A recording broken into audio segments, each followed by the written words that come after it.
한국 드라이브 스루는 부정확, 또 억지 주장하는 일본 정부.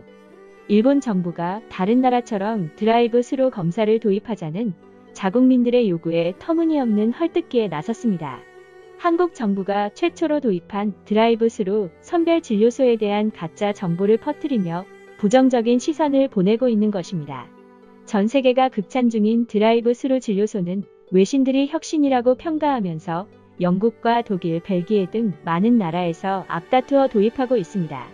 지난 13일 국가 비상사태를 선언한 미국도 한국에 드라이브 스루 검사를 도입하기로 했으며 프랑스 대통령 역시 한국의 성공적인 드라이브 스루 방식을 배우고 싶다고 전했습니다.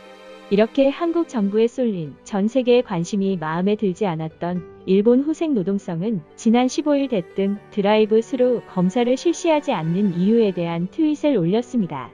후생 노동성은 일본은 의사의 판단에 따라 코로나19 검사를 하고 있어 의사의 진찰을 받을 수 없는 드라이브 스루 검사를 도입하지 않는다고 주장했습니다. 이어 발열의 원인이 독감 등 꼭 코로나19가 아닐 수도 있으므로 의사의 진단 없이 잘못된 감염을 확대하지 않기 위한 것이라고 설명했습니다.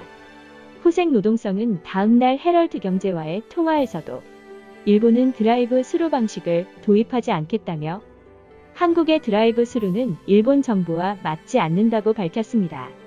한국에서 시행 중인 드라이브 스루는 의사가 환자의 과거 병력 등을 종합적으로 판단해 내리는 진단이 아니기 때문에 정확도가 떨어진다는 것입니다. 해당 트윗을 확인한 일본의 언론 리테라는 일본 정부는 비판 봉쇄를 위해 가짜 뉴스를 확산하고 있다며 맞는 정보를 어디서부터 어떻게 설명해야 될지 모르겠다고 보도했습니다.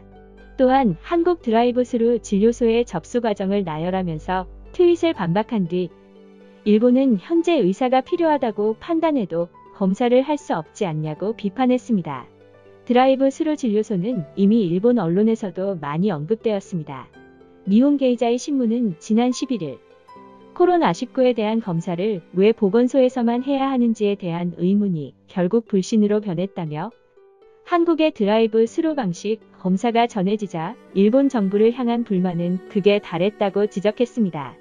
일본 의료 전문가조차 한국의 드라이브 스루 검사를 사례로 들며 일본의 소극적인 검사 방식에 대한 개선을 촉구했습니다. 비영리 의료단체인 일본 의료 거버넌스 연구소의 가미 마사히로 이사장은 한국의 드라이브 스루 방식은 전 세계의 모범 사례라며 이렇게 검사를 안 하는 나라는 세계에서 일본밖에 없다고 꼬집었습니다. 한편 한국 정부는 드라이브 스루 검사와 관련된 일본의 억지 주장에 대해 일본의 평가는 일본의 판단이라고 일축했습니다. 이미 한국의 드라이브 스루 검사가 국제 표준이 되어가고 있는 상황에서 굳이 일본의 평가까지 신경 쓸 이유가 없기 때문입니다. 코로나19 검사 기준을 까다롭게 잡고 있어 웬만하면 검사를 진행하지 않고 있는데도 불구하고 일본은 벌써 확진자 1,500명을 돌파했습니다. 또 아베 총리를 옹호했던 일본 언론과 전문가들마저 나날이 심각해지는 상황에 지지보다 비난의 목소리를 내고 있습니다. 도쿄 올림픽의 성공 개최를 위해 거짓을 말하는 중인 일본 정부는 아마 확진자를 숨기기 급급해서라도 드라이브 스루 도입을 고려하지 못할 것입니다. 따라서 재발절인 일본이 선택한 드라이브 스루에 대한 오해 만들기는 부메랑이 되어 의심과 비판을 키우고 있습니다. 자국민들의 생사가 달려있는 중요한 상황에도 다른 것에 눈이 먼 일본 정부. 당장 눈에 보이는 문제를 회피한다고 해서 그 일이 해결되는 게 아니라는 사실을 깨달아야 할 때인 것 같습니다. 구독과 좋아요, 알림 설정 부탁드립니다.